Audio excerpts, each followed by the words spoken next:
The deep space exploration vessel Horizon drifted silently through the void, its massive engines humming with steady power as it carried humanity's hopes beyond the solar system for the first time. The year was 2157, and Earth had finally gathered enough resources and courage to reach for the stars in earnest. Dr. Ethan Clark stood in the medical bay, organizing supplies that he hoped would never be needed. At 38, he was considered one of Earth's finest medical minds, though his colleagues often said his compassion outweighed even his considerable skill. Tall, with kind eyes that crinkled at the corners when he smiled, Ethan had volunteered for this mission despite the risks. "Dr. Clark, report to the bridge immediately." Commander Paul Bennett's voice came through the intercom, its usual calm tone now edged with urgency. Ethan frowned. In the 3 months since launch, the commander had never used that tone. He quickly locked down his station and hurried through the corridors of the massive ship. When he arrived at the bridge, he found the command crew gathered around the main view screen. Lisa Morris, the ship's communications specialist, was pointing at something on the display. Her short brown hair fell across her face as she leaned forward, excitement making her movements quick and sharp. "What's happening?" Ethan asked, joining the group. Commander Bennett turned to him, his weathered face serious beneath close-cropped gray hair. "We've detected an anomaly. Small craft, adrift. No response to hails." "Life signs?" Ethan asked automatically. "One," Lisa answered before anyone else could. "But it's unstrange, not matching any known patterns in our database." The commander nodded grimly. "We're preparing a rescue team. I want you with them, Doctor." 30 minutes later, Ethan found himself suited up and boarding the small rescue shuttle alongside Lisa and 2 security officers. Lisa had insisted on coming, claiming her communications expertise might be needed. "Are you picking up any signals?" Ethan asked her as the shuttle detached from the horizon. She shook her head. "Frustración evident. Nothing conventional. But there's something." Her voice trailed off as she adjusted her equipment, like a whisper just below hearing. The damaged craft came into view as they approached, sleek, with organic curves unlike the practical angles of human vessels. Its hull shimmered with an iridescent quality despite the obvious damage to one side. "No visible entry points," one of the security officers noted. As if responding to his words, a section of the hull simply melted away, revealing an opening. "That's an invitation if I ever saw one," Lisa murmured. Inside, the vessel was barely large enough for a single occupant. The interior glowed with soft blue light emanating from the walls themselves. In the center lay a figure. Ethan's breath caught. The being appeared almost human, 2 arms, 2 legs, a head, but the similarities ended there. Its skin had the same iridescent quality as the ship's hull, shifting between blue and purple. Instead of hair, delicate tendrils flowed from its head, moving slightly as though underwater. Its eyes, when they opened briefly at their approach, revealed pupils like spiraling galaxies. "Hello," Lisa said softly, kneeling beside the being. "We're here to help you." The alien's eyes fixed on Lisa, and suddenly she gasped, stumbling backward. "Lisa." Ethan caught her before she fell. She spoke to me," Lisa whispered, "in my head." Ethan looked back at the alien, who was now clearly struggling to breathe. Whatever biology this being had, it was failing. "We need to get her to the medical bay now." "Her?" one of the security officers questioned. "Yes," Lisa said firmly. "Her name is Zilara, she told me." Back on the horizon, Ethan worked frantically to stabilize the alien visitor. Her physiology defied everything he knew about medicine, but some principles seemed universal. She was losing fluid, her breathing was labored, and some kind of internal damage was evident from his scans. Commander Bennett stood at the doorway of the medical bay, watching with concern. "Report, Doctor." "She's stabilizing, but I don't understand half of what I'm seeing," Ethan admitted. "Her cellular structure is unlike anything I've studied. There are processes happening that—" He shook his head. "I need more time." "What? About Morris's claim? That this alien communicated telepathically?" Before Ethan could answer, Lisa burst into the medical bay, her face flushed. "She's trying again, I can feel her." The commander looked skeptical. The ship's AI analyzed the brainwave patterns. There's no coherent pattern that suggests language. "With respect, sir," Lisa said firmly, "your AI is designed to recognize human and computer languages. This is neither." Zalara's body suddenly tensed on the examination table, her back arching. The monitors showed spikes in neural activity. "She's trying to tell us something," Lisa insisted, moving closer despite Ethan's warning gesture. "They're in danger, her people, being hunted." "By whom?" the commander asked, his skepticism evident. "I don't know yet," Lisa admitted. "The images are fragmented." Dr. Alan Weber, the ship's xenobiologist, entered the medical bay, his lanky frame hunched with excitement. "Is it true? We've made contact?" His eyes widened behind thick glasses as he saw Zalara. Extraordinary. Over the next 12 hours, the situation grew more complex. Zalara's condition stabilized but then began to change in ways Ethan couldn't understand. Her body temperature dropped steadily, and her neural activity became increasingly erratic. "She's dying," Commander Bennett stated grimly during the emergency meeting called in the conference room.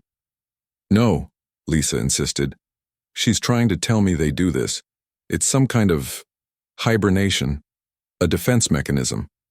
Weber nodded enthusiastically. "It's possible. Many Earth species have similar strategies." "Based on what evidence?" Nicole Carter, the security chief, challenged. A compact woman with sharp eyes that missed nothing, she stood with arms crossed. "All we have is Morris claiming to hear voices in her head." Lisa flushed with anger. "I'm not making this up." "No one's saying that," Ethan intervened smoothly. "But we need to consider all possibilities, including the possibility that this is an elaborate first contact scenario gone wrong," Nicole insisted. "Or worse, some kind of trap." Commander Bennett raised a hand for silence. "The facts as we know them, we've rescued an unknown alien species. It appears to be in medical distress. Morris believes she's receiving telepathic communications. We have no way to verify these communications." "Sir," Lisa said urgently, "she showed me coordinates, a place where her people are hiding. The Norathi, that's what they call themselves." "Convenient that only you can hear these coordinates," Nicole muttered. Before Lisa could respond, an alarm blared throughout the ship. The commander's communicator beeped urgently. "Bennett here." "Sir," came the voice of the bridge officer. "Long-range sensors have detected a large vessel on an intercept course. It's big, sir. Much bigger than the horizon." The room fell silent. "How long until intercept?" Bennett asked, his voice steady. "At current speeds, 18 hours, sir." Bennett looked around the table, his decision clear in his eyes. "Looks like we may get some answers sooner than expected. Weber, Clark, continue studying our visitor. Morris, I want everything you think you've received documented. Carter, prepare defensive protocols." As the meeting broke up, Ethan found Lisa lingering by the door. "You believe me, don't you?" she asked quietly. Ethan considered her for a long moment. "I believe you're experiencing something real, whether it's what you think it is." He shrugged. "I'm a doctor. I need evidence." "When that ship arrives," Lisa said, her voice dropping to a whisper, "we'll have all the evidence we need. And by then it might be too late." In the medical bay, Zalara's body continued its transformation. Her skin hardened into something resembling crystal, and her breathing slowed to almost nothing. Ethan watched the process with growing concern. "What are you doing?" he whispered to the silent figure. "And why do I have the terrible feeling that Lisa is right?" On the bridge, Commander Bennett stared at the long-range scanner showing the approaching vessel. It was massive, at least 10 times the size of the horizon.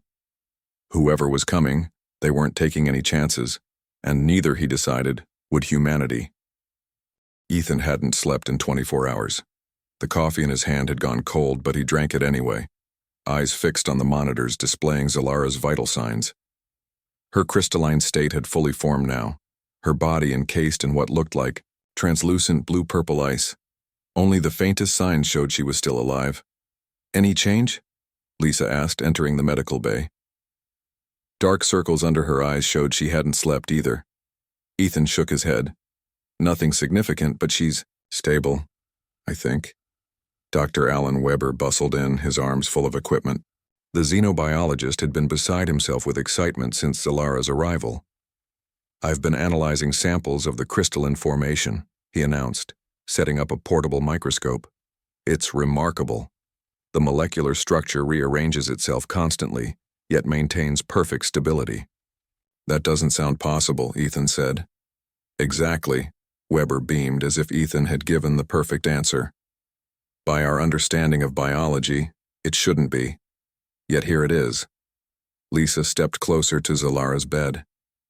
She's trying to talk to me again, she said suddenly, her eyes going unfocused. But it's weaker now, like she's pulling away. Weber adjusted his glasses. Fascinating. The hibernation state must affect her telepathic abilities. If they exist, came Nicole Carter's voice from the doorway. The security chief entered, her posture rigid. Commander Bennett wants an update. Tell him there's no change in our guest, Ethan replied. But that ship is getting closer, isn't it? Nicole nodded. 11 hours until intercept, and it's definitely tracking us. Any course corrections we make, they match. Lisa closed her eyes, placing her hand near, but not touching, Zalara's crystalline form. The Maldorians, she whispered. That's what she calls them. More convenient information only you can hear, Nicole said dryly. Weber interrupted their brewing argument. Doctor, look at this. He stepped back from his microscope. The cellular samples I took before crystallization, they contain regenerative properties unlike anything I've ever seen. Ethan joined him at the microscope. The cells on the slide were indeed remarkable, seemingly rebuilding damaged structures before his eyes. With this kind of regenerative ability, why would she need our help at all? Because they're hunting her, Lisa said firmly. The Maldorians. They've been hunting her people for a long time. For what purpose? Nicole asked, her tone softening, slightly with curiosity. For this? Weber said, still staring at the microscope. If I had to guess, for their regenerative abilities. The ship's intercom crackled. All senior officers to the bridge immediately, Commander Bennett's voice ordered. When they arrived, the bridge was in controlled chaos. The main view screen showed a massive vessel, gunmetal gray with glowing red lines running along its hull. They're hailing us, Commander Bennett said without preamble. Put them through, Nicole suggested, her hand resting on her sidearm, as if it might help with a threat millions of miles away. The screen flickered, and an alien face appeared. It was vaguely reptilian, with scaled skin in shades of green and black. Yellow eyes with vertical pupils regarded them coldly. I am Vex, commander of the Maldorian recovery vessel, the alien said in perfect English. You have property belonging to the Maldorian Empire. Return it immediately. Bennett stepped forward. This is Commander Paul Bennett of the Earth vessel, Horizon. We rescued a survivor from a damaged craft. She is not property. The alien's expression didn't change. The Norathi specimen is the property of the Maldorian Empire by right of biological harvest. Its escape was illegal. Return it now. She, Lisa corrected before anyone could stop her. Not it. She. Vex's yellow eyes shifted to Lisa. Ah, you have been exposed to Norathi telepathic influence. Unfortunate. It can cause delusions in lesser species. We don't consider any sentient beings to be property, Bennett said firmly, and we detected no signs of ownership markers on the vessel we found. Your laws do not apply here, Vex replied coldly. You have 6 hours to surrender the specimen, or we will be forced to retrieve it ourselves. The screen went dark. Bennett turned to his officers. Options? We fight, Nicole said immediately. Against a vessel that size? With technology we don't understand? Bennett shook his head. Not my first choice. We run, suggested Kevin Patterson, the ship's engineer. A stocky man with clever hands and a quicker mind, He'd been reviewing the Maldorian ship's specs. Their ship is big but might be slower. If we push our engines to maximum, we might outrun them. And go where? Bennett asked. The coordinates, Lisa said quietly. Everyone turned to her. The coordinates Zalara shared, to her people's colony. If it exists, Nicole added. I believe Lisa, Ethan said suddenly. All eyes turned to him in surprise. Weber's findings support her claims. Zalara's biology shows signs of extensive genetic modification and harvesting. Someone has been using her people as resources. Weber nodded enthusiastically. The regenerative properties would be incredibly valuable. If the Maldorians have been harvesting them, then they've been treating sentient beings as crops. Bennett finished grimly. Patterson, how soon can you have the engines ready for maximum output? 3 hours, maybe less, the engineer replied. Make it 2. We need options. Back in the medical bay, Ethan and Weber continued studying Zalara's condition while Lisa sat nearby, eyes closed in concentration. Her hibernation is deepening, Ethan noted with concern. At this rate, she might never wake up. It could be a final defense mechanism, Weber suggested. If the Maldorians are harvesting her people, perhaps this state makes extraction of the regenerative properties impossible. A final act of defiance, Ethan murmured. Lisa's eyes suddenly flew open. I got something, she exclaimed, much clearer, this time. It's like she put everything she had into one last message. She grabbed a tablet and began drawing frantically. What is it? Ethan asked. Star charts, navigation coordinates, and something else. Lisa's hands moved quickly across the screen. A way to wake her. Zalara doesn't have to stay in hibernation forever. Her people know how to revive them. But her people aren't here, Weber pointed out. Lisa looked up, her eyes bright with determination. No, but we are. And she believes we can do it. She showed me. It's complicated, but it involves neural patterns. Human neural patterns might be compatible enough to create a bridge. That's an enormous assumption based on very little data, Ethan said cautiously. Do you have a better idea? Lisa challenged. Because in a few hours those Maldorians are either going to capture us or we're going to be running for our lives. Either way, Zalara stays like this unless we act. The ship shuddered suddenly and the lights flickered. What was that? Weber asked nervously. The intercom came to life. All hands, battle stations, Commander Bennett ordered. The Maldorians have fired a warning shot. Repeat, battle stations. Nicole burst into the medical bay. Change of plans. Patterson says the engine modifications will take too long. We're going to try to negotiate. Buy time. Time for what? Ethan asked. Time for you to figure out if there's anything about our guest that we can use. Nicole replied bluntly. Anything that might give us an edge. Lisa stood up. I know what to do, she said firmly. But you're not going to like it. I need to connect with Zalara directly. A neural link.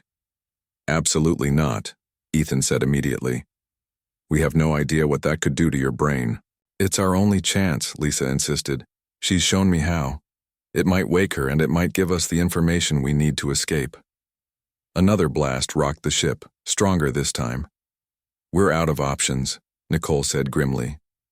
Whatever you're going to do, do it fast. As the horizon trembled under another impact, Lisa looked at Ethan with determined eyes. Help me, Doctor. Please. Ethan looked from Lisa to Zalara's crystalline form and made his decision. God help us all, he muttered, reaching for his equipment. The battle for survival had begun. The medical bay shook as another blast hit the horizon. Equipment crashed to the floor as Ethan struggled to keep his balance. Through the ship-wide communication system, they could hear Commander Bennett negotiating with the Maldorians, buying precious minutes. We need to work fast, Ethan said, rushing to secure the equipment he would need. Lisa, explain exactly what you saw in your vision. How do we create this neural link? Lisa's hands trembled slightly as she sketched on a tablet. Zalara showed me images of brainwaves, patterns that match and then bridge together. Her People can do this naturally, but we'll need technology to help. Dr. Weber looked over her shoulder at the drawings.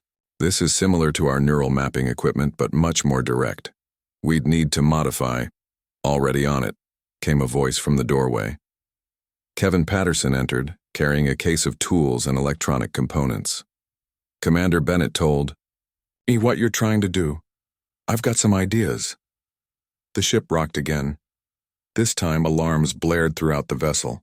Hull breach on Deck 4, reported the ship's AI. Emergency containment activated. They're getting serious, Kevin muttered, opening his case and pulling out components. We've got maybe 30 minutes before they disable our engines completely. Ethan ran a hand through his hair in frustration. That's not enough time to develop and test a completely new neural interface. Then we don't test it, Lisa said firmly. I'll be the test subject. No way, Ethan protested. The risks are irrelevant compared to what happens if the Maldorians get their hands on her, on all of us, Lisa interrupted. I've seen what they do, Ethan, in Zalara's memories. They don't just harvest their regenerative properties. They farm them, keep them alive and conscious while they... She couldn't finish. The intercom crackled. Medical Bay, this is Bennett. Status report. We're working on the neural link now, sir, Ethan responded. But we need more time, and... Time is something we don't have, Doctor, and we're about to have company. Bennett's voice was grim. We're waking the rest of the crew from cryo-sleep. Dr. Susan Martinez is on her way to you. She's our best neural specialist. Within minutes, Dr. Martinez arrived, still groggy from cryo-sleep, but quickly focusing as the situation was explained. To her. Tall and confident with intense eyes, she reviewed Lisa's sketches and Kevin's modifications. This is dangerous, she said bluntly, but theoretically possible. Theoretically isn't good enough, Ethan argued. Susan looked at him steadily. It's all we have. Human neural patterns are remarkably adaptable. If Zalara's species uses telepathy naturally, there must be compatibility at some level. Working together, the team created a makeshift neural bridge. Kevin modified medical scanning equipment while Susan programmed the interface. Weber contributed his findings on Zalara's biology, and Ethan prepared both Lisa and Zalara for the procedure. This should stimulate your brain to produce patterns similar to Zalara's telepathic frequencies, Susan explained to Lisa as she attached small sensors to her temples. If it works, you'll establish a stronger connection than before, strong enough to reach her even in deep hibernation. And then what? Ethan asked. Then I wake her up, Lisa said simply. The ship shuddered again, more violently this time.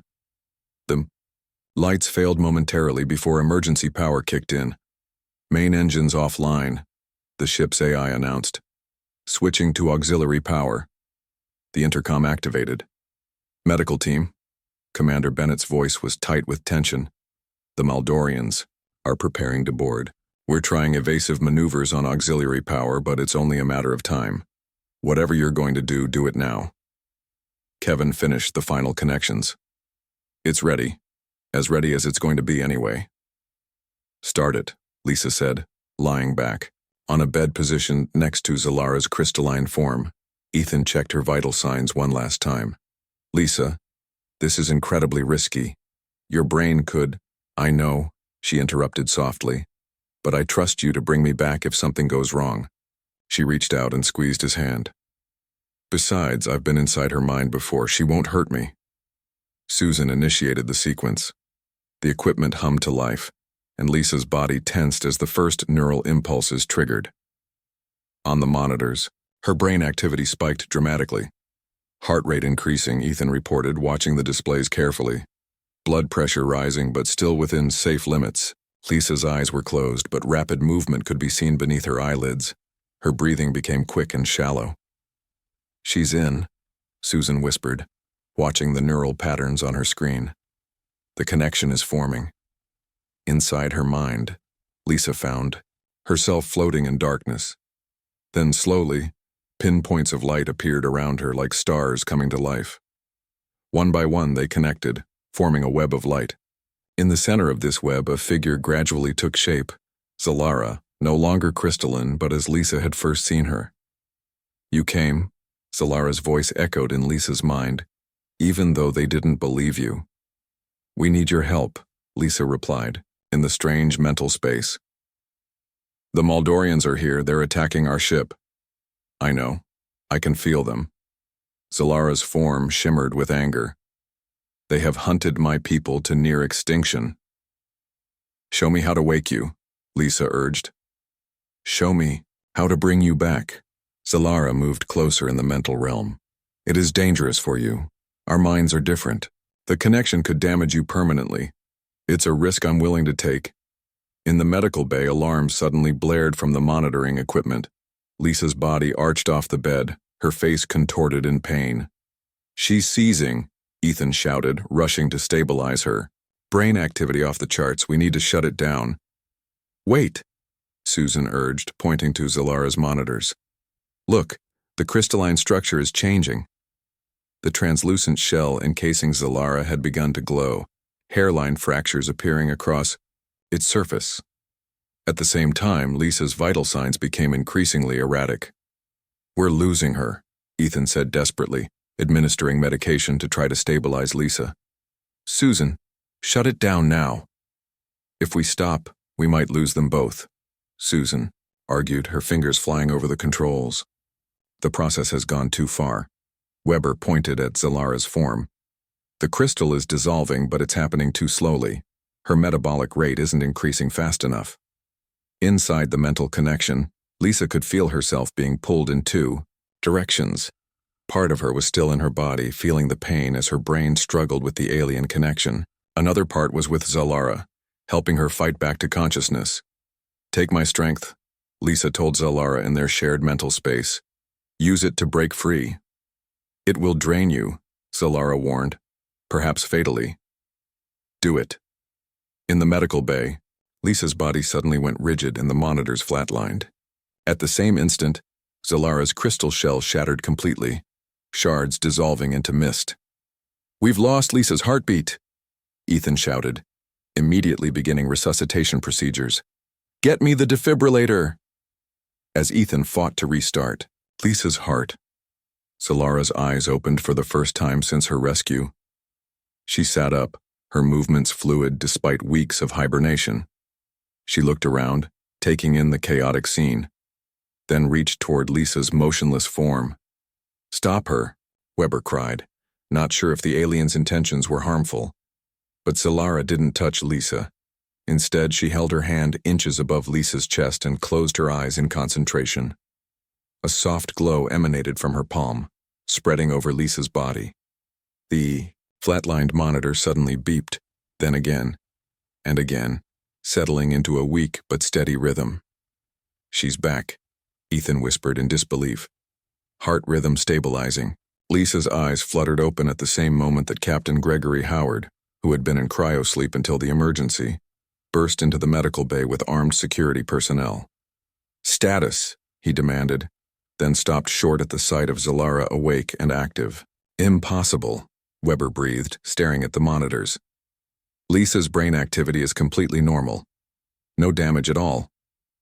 Zalara turned to Captain Howard, speaking aloud for the first time. Her voice was melodic, with an accent no human had ever heard before. Your people have done what mine thought impossible, she said. You have awakened me from deep hibernation. She looked at Lisa, who was sitting up with Ethan's help. And now I will help you fight. The ship shook again, more violently than before. Maldorian boarding craft detected, announced the ship's AI. Prepare for hostile boarding action. Captain Howard nodded grimly. I think we're going to need that help. The corridors of the horizon echoed with the sounds of preparation for battle. Captain Gregory Howard, a tall man with a commanding presence, organized the crew with practiced efficiency. After years in cryosleep, he had awakened to find his ship under attack and an alien ally in their midst. The Maldorians will breach the hull in 3 locations, Zalara explained as they gathered in the command center. Her movements were graceful despite her recent revival. It is their standard tactic. They will send in harvest teams first, looking for me. How do you know their tactics? Nicole asked, still suspicious despite everything that had happened. Because I was a research subject on their ships for many cycles before I escaped, Zalara replied simply. Her iridescent skin flickered with what seemed like painful memories. I know how they think. Lisa stood close to Zalara, still weak from the neural connection but determined to help. The experience had changed her. She occasionally winced as images from Zalara's memories flashed through her mind. Can you still hear her thoughts? Ethan asked quietly, noticing Lisa's discomfort. Lisa nodded. Some of them, it's like an echo, but clearer now. Captain Howard studied the ship's schematics. We have 57 crew members awake and able to fight. The Maldorians? Their boarding parties usually consist of 20 warriors per entry. Point, Zalara said. They are strong but not invincible. Kevin Patterson had been working frantically at a console. Captain, I might have something. Their ship is much more advanced than ours, but I've been analyzing their communication frequencies. If we could disrupt them, do it, Howard ordered. Anything that gives us an edge. A massive shudder ran through the ship, metal groaning, under stress. Hull breach in progress, the ship's AI announced calmly. Sections 12, 27, and 41. Howard activated the ship-wide communication system. All defense teams to breach points. This is not a drill. Protect the medical bay at all costs. The medical bay? Ethan questioned. It's where we're setting our trap, Howard explained grimly. Dr. Weber has been working on something. Doctor? Weber stepped forward, looking both excited and terrified. Based on what we've learned about Zalara's regenerative abilities, I've synthesized a compound that might, just might, temporarily disable Maldorian neural systems. A weapon, Lisa said flatly. A defensive tool, Weber corrected. Non-lethal, but we need to get close to use it. The sounds of battle reached them from distant parts of the ship. Energy weapons fired, and voices shouted instructions and warnings. They're inside, Nicole reported from her security station. Defense teams engaging. Howard turned to Zalara. Where is your people's colony? The coordinates Lisa saw? Zalara hesitated, then pointed to a star map. Here, a small moon orbiting, a gas giant. My people have hidden beneath its surface for generations. It's only 2 light jumps away, Kevin noted with surprise. We could reach it in hours if we could break free of the Maldorians. That's the plan, Howard confirmed. Get your people to help us fight them off. But first, he was interrupted as the door to the command center slid open. A Maldorian warrior stood in the doorway, taller than a human, with scaled skin and wearing armor that seemed to shift and adapt to its movements. Its yellow eyes fixed, immediately on Zalara. It raised a weapon. Nicole fired first, her blaster sending the alien staggering backward. More appeared behind it. Fall back to the medical bay, Howard ordered. Now! They fought their way through the corridors, the humans protecting Zalara as more Maldorians converged on their position. Lisa stayed close to Zalara, their connection somehow helping them move in perfect coordination. They're hurting us, Nicole warned as they reached the medical bay. This is exactly where they want us. No, Howard replied with a grim smile. It's where we want them. The medical bay had been transformed. Equipment had been pushed aside, and in the center stood a large device cobbled together from various ship systems. What is that? Lisa asked. A frequency amplifier, Kevin explained hurriedly. We're going to broadcast the neural patterns from your connection with Zalara throughout the ship. Why would we? Lisa began. Then understanding dawned on her face. Because the Maldorians consider telepathy a weakness. Ethan nodded. From what Zalara shared, they see it as primitive. Their brains aren't wired to handle it. The doors sealed behind them as the last of their group entered the medical bay. Outside they could hear Maldorians gathering. How do we activate it? Howard asked. Lisa and Zalara need to reconnect, Weber explained, but not as deeply as before, just enough to generate the patterns. Lisa looked at Zalara, who nodded her agreement. We can do this. As they prepared, A new voice came over the ship's communication system. Cold and reptilian, it filled the room. Humans of the vessel Horizon. This is Commander Vex. You are surrounded. Your defenses have fallen. Surrender the Norathi specimen, and your deaths will be quick. Howard opened the channel to respond. This is Captain Gregory Howard. We have a counteroffer. He nodded to Lisa and Zalara. They clasped hands, and the equipment around them hummed to life.